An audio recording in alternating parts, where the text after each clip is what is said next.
back at the Motivators Table podcast. Yes, season 5. And I can't wait to tell you guys what I got today, a special guest. But thank you to Los Angeles Tribune for giving me the opportunity to enlighten you guys on their platform. And thank you to Riverside for allowing me to stream this on their platform. Thank you to all my sponsors, Immune, Pro Immune, and thank you to Focus E Pills. I appreciate you. Thank you for just giving me the opportunity just to do what I do. But today we have a huge guest. So get your highlighters, get your pens ready, and sit down and get your popcorn. We got Miss Crystal Gypsy, the poet. What's going on, ma'am? How you doing? What's going on? What's going on? How are you doing? I'm doing well today. So excited to be here with you. I'm good. Hold on. We're gonna give that back to you real quick. Hold on, look at it. There we go. Come into the stage. Thank you. Well, How you are know, you? I love me a good applause. I That see. that that I hype know. me up for the Yeah, morning. yeah. Good morning. Make sure you let all your new motivators and your old motivators know that hey, we on live on YouTube and we live on LinkedIn. Let them know real quick, and then also let the community know who you are and where you're from. All right, all right. Well, thank you very much. Yes, my name is Crystal Gypsy Oriano, and I'm from Tampa, Florida, born and raised. And what I do is I am a college professor and a poet. And I also provide platforms for other poets and people in the community who do some type of creative work. I love that. I love that. So let's talk about it. Let's get right down into it. Like who was you as a little girl? Talk about it. Well, thank you. So as a little girl, I was a biracial Afro Latina, second generation. My mom is from Puerto Rico, born and raised, and they came to this country with it. Obviously, the U.S. it's part of the U.S. I want to make that clear. However, we have our own culture and our own identity and our own way of thinking and seeing the world that's different. However, my mom came here as a little girl, had me. Uh, my father is a white man from Evansville, Indiana. Didn't know him. Wasn't raised by him. I was raised in a single mother household. And my mom was a young mom. And so we had to basically, kind of provide, figure out the world together as young moms often have to do. And, there was ups and downs and roads on that aspect. And from there, I just kind of tried to figure out who I was as a person. Obviously, my mom is a darker skinned person and I'm a lighter skinned person. So that was something that was a struggle as a child, trying to figure out who I was in the world, what that meant for me as a woman of color, when a lot of people were telling me I was white, but oh, that couldn't be my mom. I was adopted. Just a lot of things that really I had to conquer very, very young in life. So those were things that I often found questions to. So as I got older, it was something that I found passion in. So as a little girl, I was tenacious. I always asked questions. And basically, I always struggled with identity and and my place in the world. And if there was people who looked like me, if where I belonged, basically that type of story. That's definitely who I was as a little girl. Okay, I love that backstory too. So everybody gets to understand. Like when we bring the motivators on this platform and people that inspire me, we want to hear where you come from. We want to hear the story behind the story. We want to hear where it first started off. So tell me where did you first started to get all this creativity to be a poet and do everything that you're doing? Well, when I got my first journal, I didn't even realize what I was doing. I just knew that I was writing my feelings down, writing my emotions down. I sometimes didn't exactly have the words, and even oftentimes I don't have the words to speak at a particular moment. So I've basically just found a relationship with my journal, with my thoughts. And it all started that way when I was younger. And then as I moved out on my own, I was on my own by the time I was 19 years old, 5 days after high school.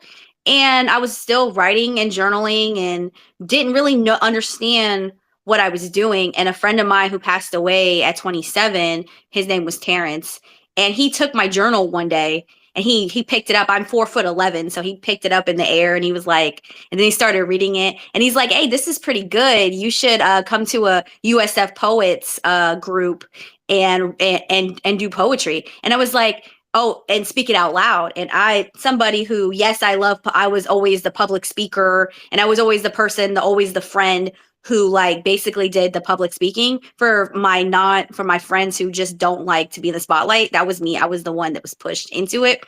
But the thought of reading my thoughts out loud really scared me. Mm, But it was a moment in time that has changed my life. So we went out there and the first thing I did, I signed the open mic list and I was like, what's my name? So I put a poem and they made fun of me because I said a poem. I didn't realize that my name, have a name. And that's kind of sort of where Gypsy came from.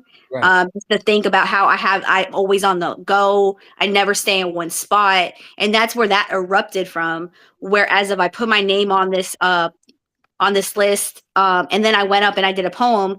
And a friend of mine, one of my best friends today, I saw her do poetry for the first time. And that's when I got introduced to spoken word. And from there, I was inspired. So I went every Thursday for like 3-4 years. So that's what really turned me in and transitioned me into the person that hid my thoughts in a notebook to really turning my things into work of art that became performance pieces.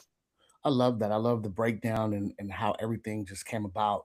And if you guys hear motivators, everybody that's listening and new viewers, old viewers, everybody that's just understanding what we're talking about, she just broke down how she became a poet and what ignited her and her writing it down in her journal.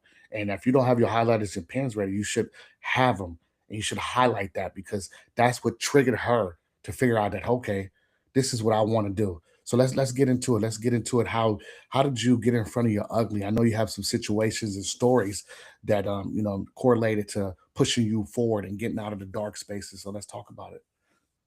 Man, well, I didn't understand the power of the pen and how it could really just help me get out of dark places. And one thing that I had to really deep inside myself as I've become more of a seasoned author and a seasoned poet is the importance of truth telling. Like sometimes you want to protect people, sometimes you want to love people, and you don't want to like really expose like stories, but sometimes there that what really inspires you is truth telling. And sometimes that means that you have to be authentically you, and that means sometimes you have to go down to the deepest darkest part of yourselves and tell that story, and Mm, that is not the easiest thing for people to do. Again, talking about being biracial, talking about my son who has autism and kind of going through that right now as an older poet and an older writer and having to dig deep inside that truth telling part of myself. I have to expose myself down to the naked rear of my soul, because mm, if I don't, then I can't not only seek the truth that I need to help my son or myself or my biggest fear, but it just really makes me stronger. right. So having to tell the truth for me is the biggest part of what I do. And sometimes it's the hardest part. And sometimes I cry for days at a time because sometimes I don't want to tell the truth to myself. And that's Right. something that we all, I feel, struggle with at times, is coming to that truth seeking part of our story. I like that. I'm a motivational speaker and I'm a life coach, and I tell everybody all the time like you can't get up here and motivate or inspire anybody if you don't address that to yourself. And when you address that, you tell the truth to be authentic.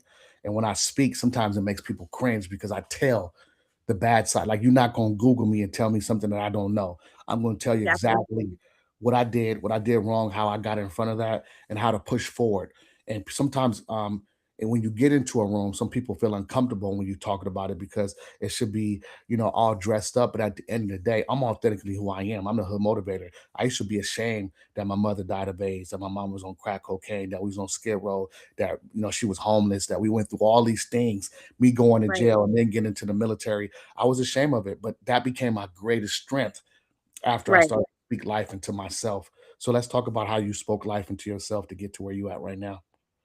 I had to speak life into myself because, again, I was raised by a single mother. I was raised by somebody who was basically a child, and I had to come to terms with understanding that as a person, and to understand that there are some things that I couldn't go to her about.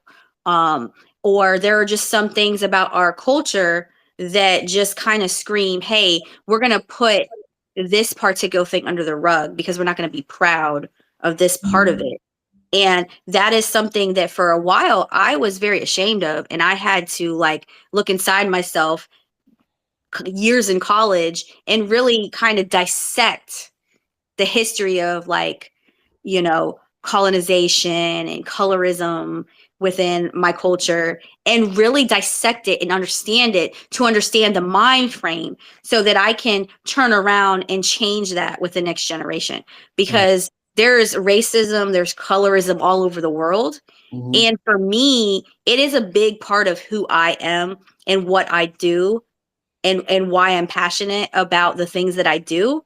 Because at one point I was ashamed of the negative side to not understanding why I needed to dissect Mm. colorism, Right. racism within my own community. Hmm. So, and it's not to say that everybody is, but it's just like in the United States, colorism kind of hits home as well because of how society was taught, you know, to for what was better and what was not better, you Right. know? So for me, that part made me very uncomfortable for a very long time. And in order for me to understand it, I had to dissect it. And I Mm. think that that's why education is important, and not pulling certain things out is important, or just continuing to learn and continuing to push education on that level for me. That's why I'm very passionate about what I'm getting my doctorate's degree in. I love that because you're getting your doctor's degree, and I'm finished with mine at the end of this year. And a lot of people, a lot of minorities, they don't like to push the education part of that, and we teach our kids and our culture that it's not nothing, and it is, because what it does is open up doors that we couldn't open up doors for ourselves. And my father told me there's two things they can't take away from me: my military experience and my education. And you worked hard to get to where you at. So let's talk about your education. Sure. Yeah. So, my education is very, very, very like, and there's a big story about my education because I was kicked out of my house when I was 18. I was homeless for a while, and I had to like kind of push through and be thankful to God for like the friends that I had that kind of helped me get out of that situation very quickly, because I wanted to go to college after high school. However, there's rules that I couldn't do it if I didn't have a parent to help me get on financial aid, or I had to wait till, or if I wasn't married or had a kid young, I had to wait till I was 26.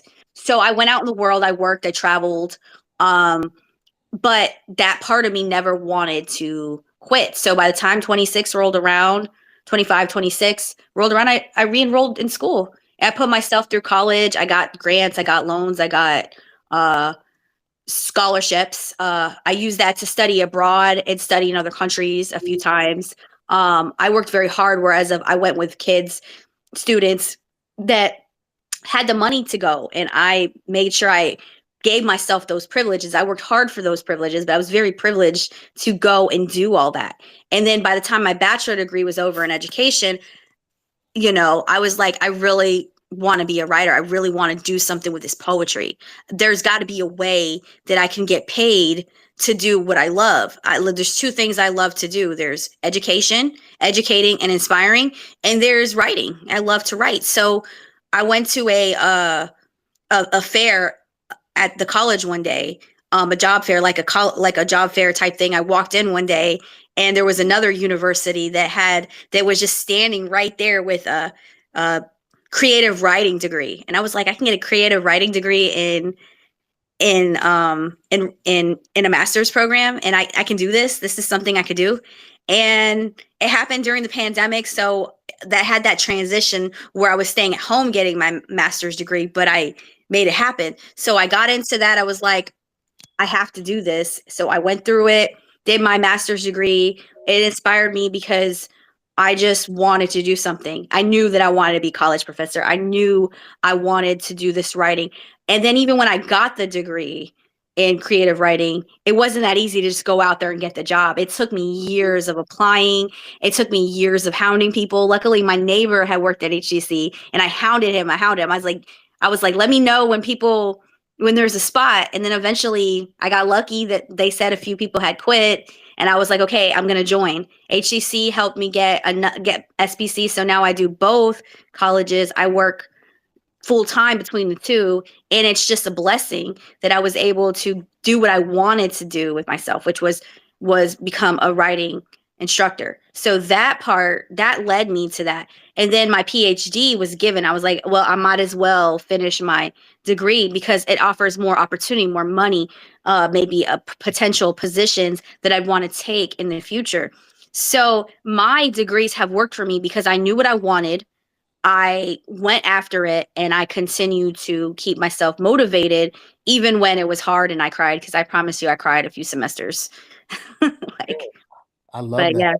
I love it, man, because a lot of people don't talk about the education part and how it helps them. And I love to hear that you went right into the creative writing, and now you're doing what do you get your PhD in? What is it, creative writing too?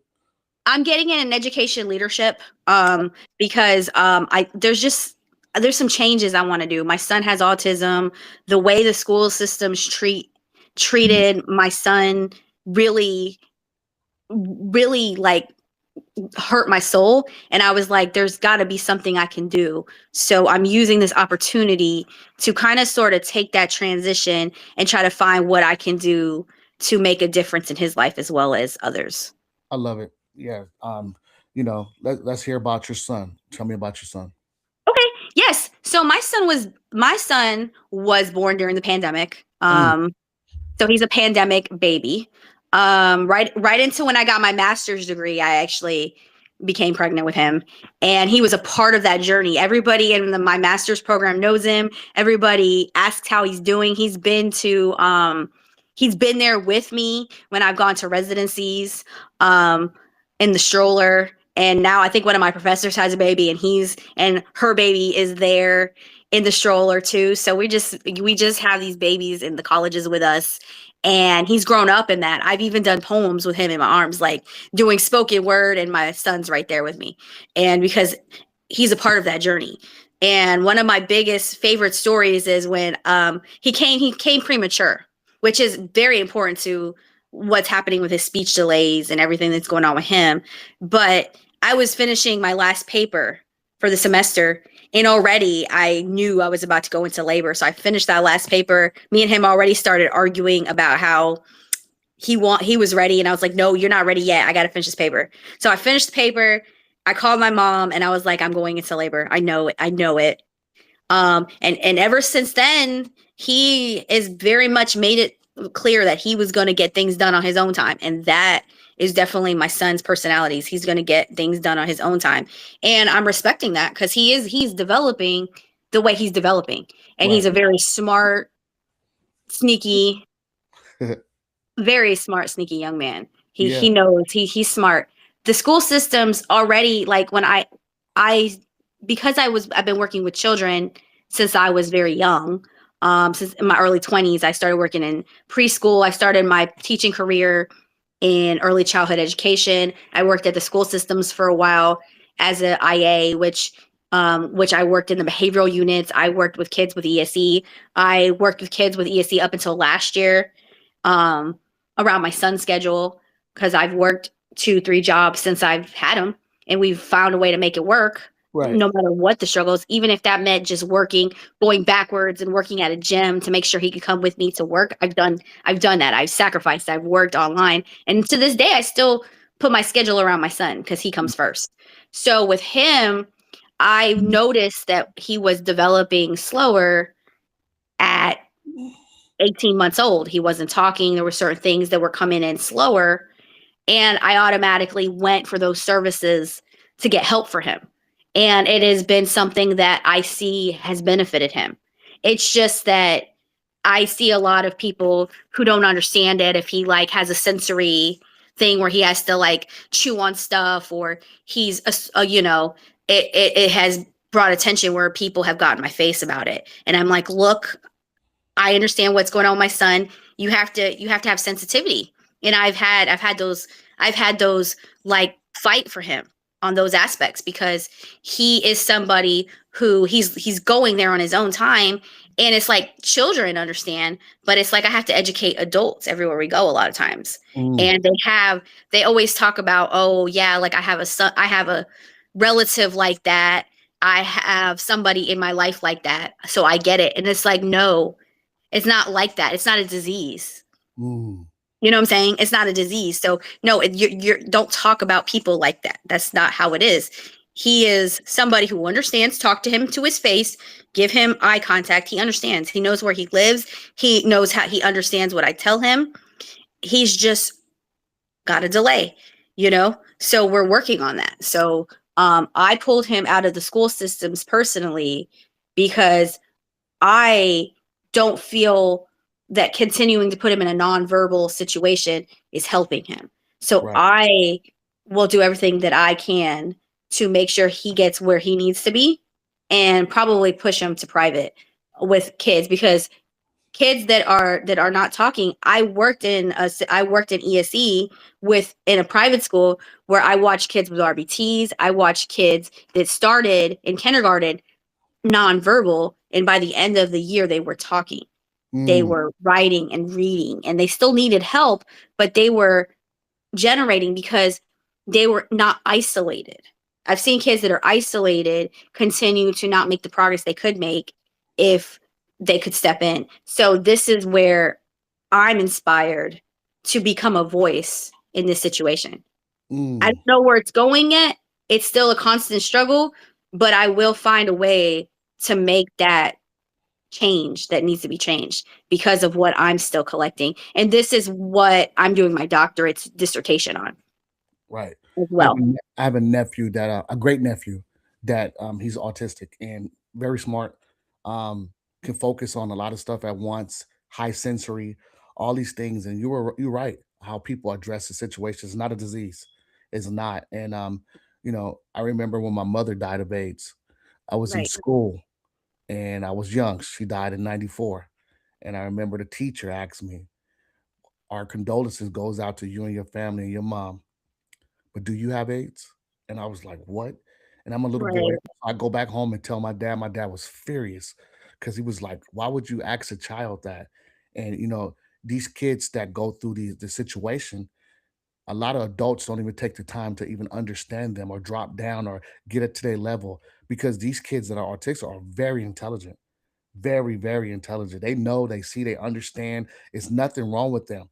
You know what I'm saying? And people Right. treat them like it's like a disease. And I hate it because it's like you overlook them. But some of these kids, I was the one that had ADHD. You Right. overlook Yeah, same. you overlook us, and we're so intelligent. Now look at what we're doing. So don't overlook the kids that are going through them situations, because they're going to be our geniuses of the next generation. That's who they are. Exactly. They're already being identified as that. So tell me about the struggles that you have sometimes with people and what I'm saying, in public school with your son. Well, okay, so exactly, just like you just brought up, they don't come down to their eye level. So one of the biggest struggles I had with one of his teachers for the last couple of years that I had her, and why I pulled him out this year and he's strictly in the clinic for the time being, Right. um, was that she wasn't talking to the kids that she had. Mm, So he started with children that talked, and he was progressing the first year when mm, this teacher stepped in. And when I tell you, the teacher really can make or break the classroom and what is going on in the classroom. Mm, And this teacher stepped in. I understand she didn't have as much experience, but this is what the role you wanted. So this is the role you should have took on. And right away, any of the students that weren't talking, weren't engaged, she wasn't doing anything with him. And I would continue to push and push and push and offer my services. I'm like, you know, why don't I come in and volunteer and show you how to help my son? How can I help you help my son? Basically, I tried to have, because one of the biggest important things as an educator that you need to have, and that's very important, is communication, understanding, and continuously working in a relationship with the parent. Because one of the biggest things as an educator, as a teacher, as somebody who works with kids under 18, not so much on the university side, but when you're working with kids under 18, is their parents, the communication. How can we help? mm, And you have to have that relationship. You have to build that rapport with the kid. You have to build that rapport with the parent, and it really is important. She was very terrible at that, building that rapport. And I tried and I tried, and eventually one day I shut down. I shut off, and it was like no matter how many times I tried to push through, she would not do that. I even brought her an RBT. I even brought somebody in to advocate for my son, and she wasn't doing anything with him. So at the beginning of the year with the RBT, over the summer he was in the clinic, well behaved, making progress, comes back to school, and the first couple of weeks he's amazing. He's getting aggressive, he's getting upset, he's leaving, dragging on the floor, he's doing all these things that are not his behavior, you know, and that's not who my son is. So I knew something was wrong. So come this year, I just didn't take him back. I talked to the behavioral specialist, and we put him in the clinic. Behavior's gone. No more biting, no more aggression, no more tantrums. I mean, a couple of tantrums. So it's putting him back in a transitional period of trying to get him ready for kindergarten, mm. because they already alone were telling me that they were going to diagnose him with something called unintelligent. I don't know what it was called, but it was something to do with him not being able to really operate with other children, and they were going to continue to isolate him. And I asked questions. I said, is it a nonverbal situation? I said, no, he's not ready for kindergarten. We're not doing this. And I literally promise you, I've had a couple of screaming matches where I was like, I want him in VPK with these kids, and you have an RB, you have help. So take him with that help. And they refused. They're like, no, if he's going to upset the other kids. Okay. Well, he has an RBT. He has somebody to help him. I've seen what they can do. I've witnessed it. You can't pull this with me. I'm different. Right, I've been in these situations. I've worked your job, you know?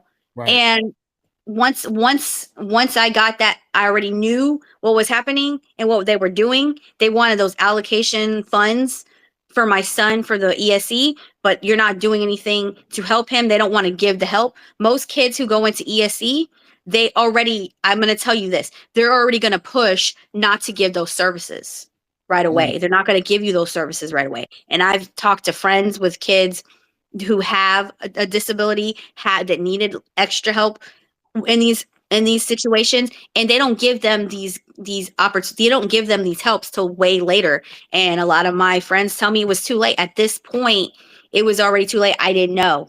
That was the biggest thing. I didn't know that. Me, if I wouldn't have knew already all these services that were provided for my son, then I would be in the same scenario that a few of my friends were in, how old because is your I knew, and they didn't know. They didn't know that they weren't going to get the services that they needed right away. They had to go through hoops, and that's what the school system does.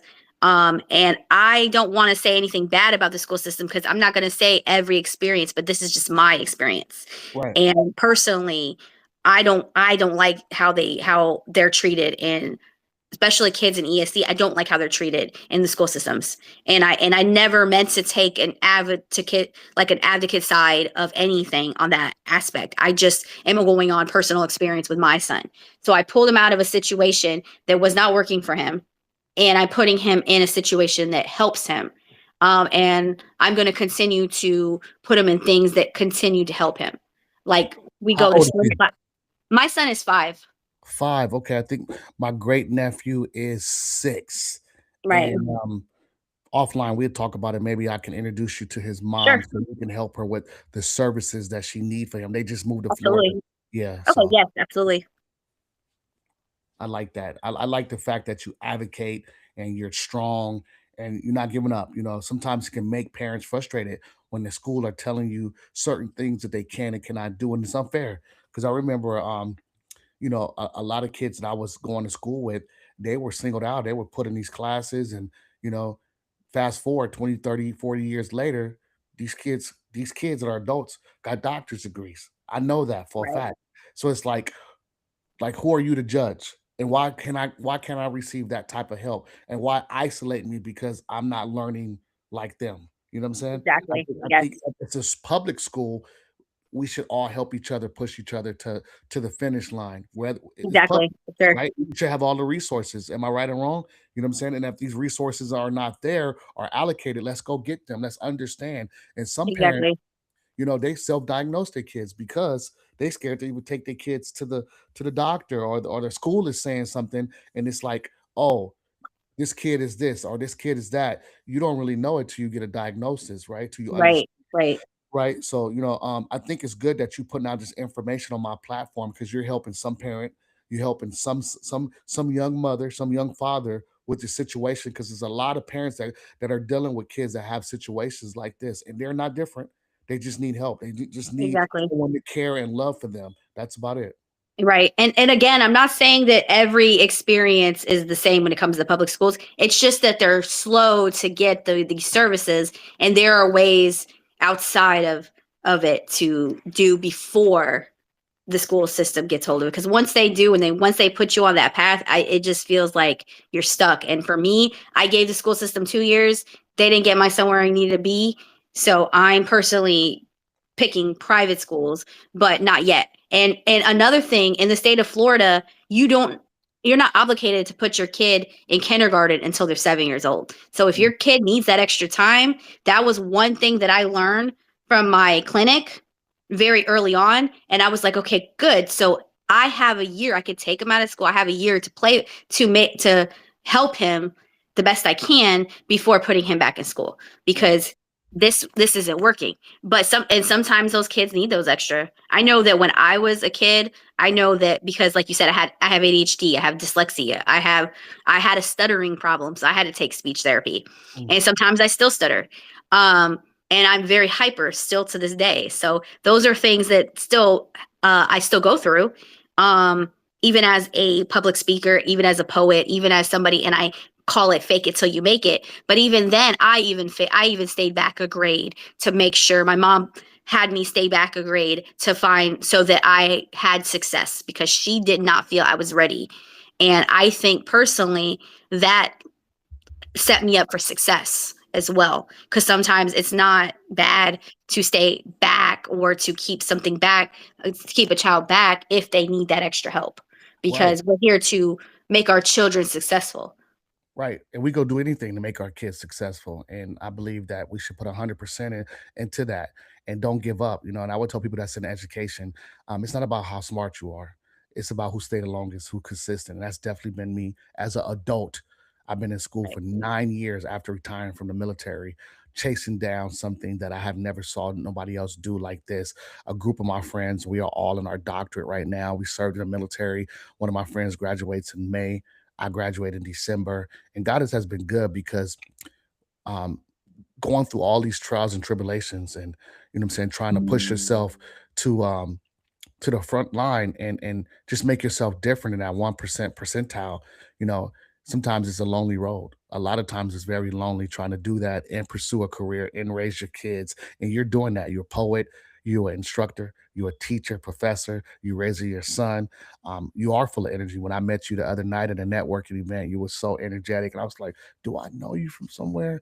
Like, I know I meet a whole lot of people because what I do and I travel around the world, but you act like you already knew me. And I was like, you know what? Her energy is so good. It's so dope. Let's take this picture. Let's talk. Let's figure out how we can integrate in our synergy and figure out, hey, this is how you meet people. This is how you network. Right. Your network is your net worth, and you never know who you meet in these situations. And I definitely am blessed to meet you because my mind is just turning right now when we get offline, so I can see if I can put you in front of my niece and help her with her son and all the Sure. resources. They just moved to Florida, and I didn't even know that your son, had autism. And God, you never know who God puts in your life for situations and reasons and stuff like that.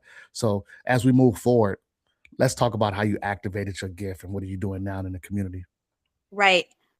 Well, again, I have friends that have inspired me and activated my gift. I have a friend who told me the other day, in quotations, let the words speak. Let your words speak. When you're on stage, let your words speak. Let you be who you are.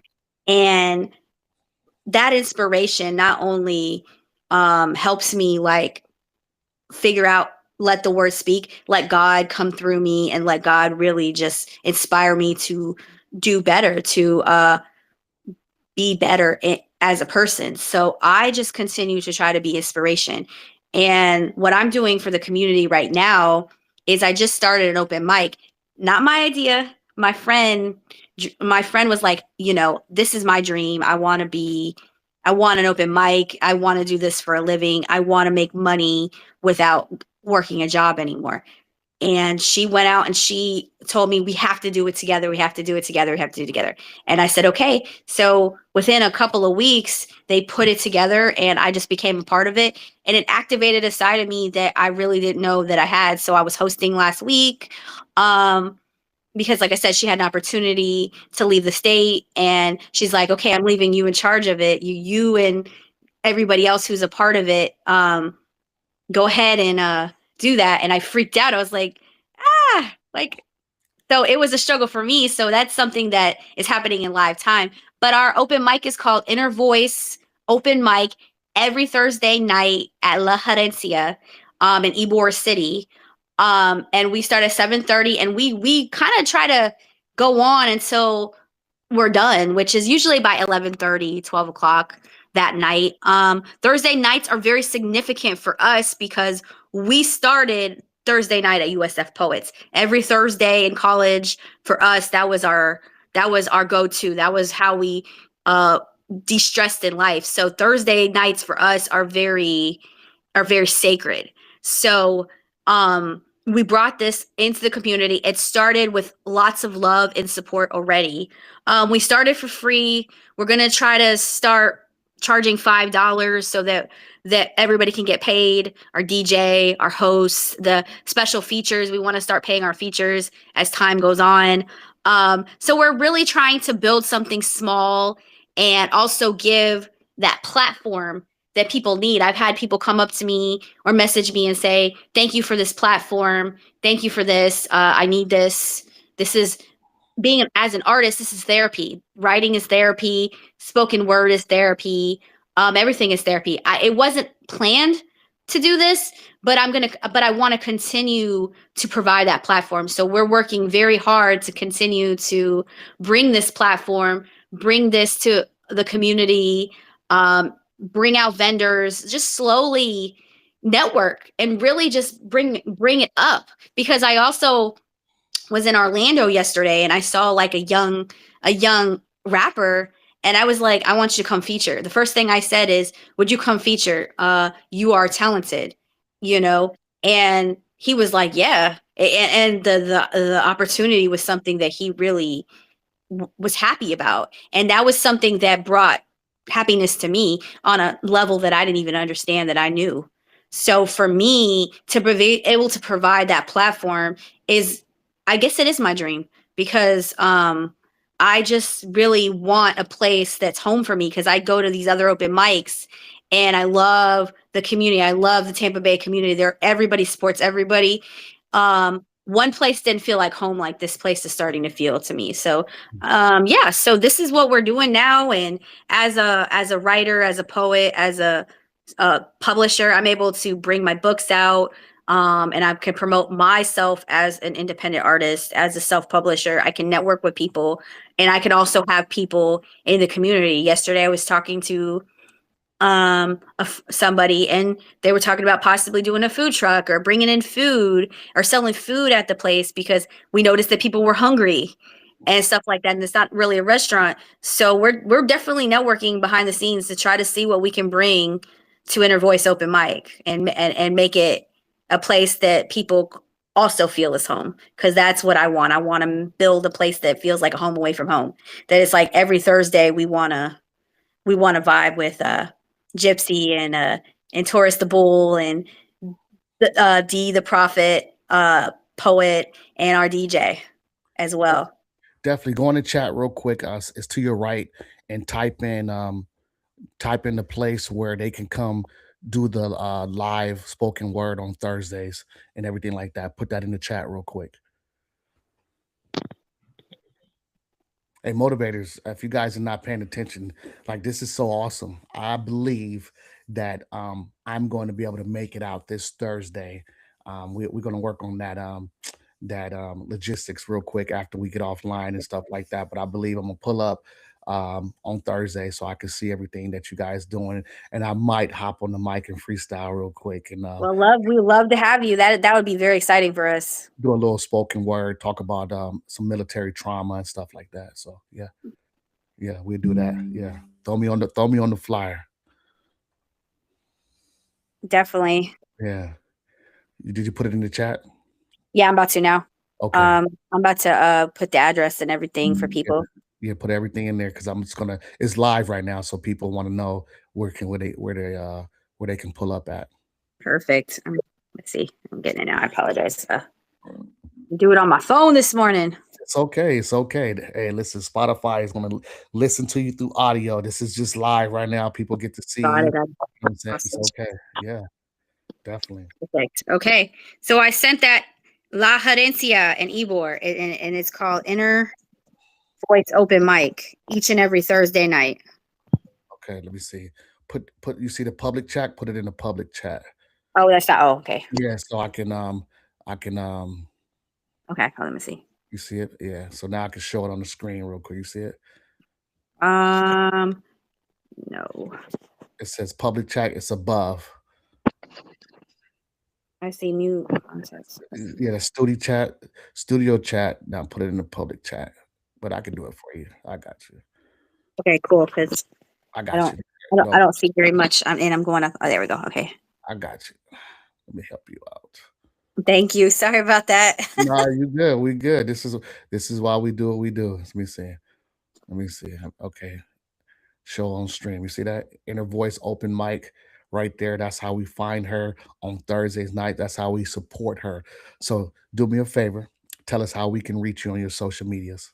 Yes. Okay. So yes, you can reach me at Crystal Orellano, Orellano, or you can reach me at on Instagram, Crystal D Pride 86. Which again, if you type in Crystal Oriano, Crystal with a Krystal, like the burger joint. If you're from Florida, if you know, you know. And then last name Oriano, Orellano, or Gypsy as well. You could put in Gypsy and see what pops up. But Crystal D Pride 86 is another way to find me on Instagram. Facebook is Crystal Oriano. TikTok, Crystal Oriano. If you type up my name in Google Chats, you're gonna find all my social medias as well. Google search, you'll find me under Crystal Oriano as well. So if you find that name, use that name, look it up any way you can, you will find me because I have books on Amazon. Um, I have articles that were written about me. I'm all over there. So She's you'll find popping. me. You see it? Hey, thank you, Crystal, for coming No, on. thank you for Right now, having me. I want you to leave my motivators table with some words of wisdom. People are listening. A little girl, a little boy, adult, somebody wants a message from you. So leave us with a good message. No matter what you're going through in life, no matter how stressed out you get, no matter how much you go through in life, never stop. We all go through stress. We all have moments where we're unsure that we're going to make it. We all need moments of rest. And if we need to rest, you rest your brain, you do what you got to do, and then you get up the next day and you continue to press forward with your dreams, your goals, your aspirations. Never give up on life, your dreams, where you want to be. Just keep pushing. Some days are going to be hard. Some days you're going to cry. Some days you're going to wish that you just didn't have to be somewhere. But I'm going to say, when God calls you for a voice, listen, because I'm telling you right now, God is telling me and putting me in a path that I need to be at, and I'm listening. Mm. There were days I didn't want to listen. There's days I don't want to get out of bed. There are days I just want to stay here, especially while it's cold. Especially while it's cold, I don't want to go nowhere. But just get up every day and just continue to be the best version of yourself. If you make a mistake, just get up again and do better. That's all. Do better. If you make a mistake, that's okay. We're human. Make those mistakes, learn from those mistakes, and keep pushing forward. I love that. You heard that, motivators. Hopefully you took notes. You took notes and you understand where she's coming from. And right now, like I said, if you guys want to find her, she gave you her Instagram, she gave you everything. She gave you her Instagram. She gave you her social media. She gave you her YouTube. She gave you her Facebook. Everything. Find her. Tap in with her. This is a segment of the show, real quick, where we pour into you. So I want you right now. You know what I'm saying? To get your empty cup and hold it in your hand. Get your empty cup. Hold it. Pour it out. I don't want nothing in the cup. Pour it out. The fake cup. Just a little fake cup. Okay. Hey, listen. I'm proud of you. Thank you for coming on my platform. Thank you for gracing the motivators with your positivity. We believe in you. We love you. We proud of you. Do not stop. We love your son. We love everything that you got going on in the community. Hey, and take this right here. Do not stop what you're doing. You're inspiring somebody. Be careful who you entertain. You might be entertaining angels unawarely. Keep going. Somebody's watching you. Continue to push that envelope. Your son is going to be great. He is great. He's going to change the world because of the strong mother he has. We love you and don't stop what you're doing. And we appreciate you. Hey, motivators, I told you we had a hot episode. This is season 5. In 2026, I told you I'm on a mission to tell 100 real stories, 100 real people, 100 episodes this year. I'm about to break this. Hey, it's game time. I can't wait for you guys to see me on my next channel, my next episode. Appreciate you. Boom.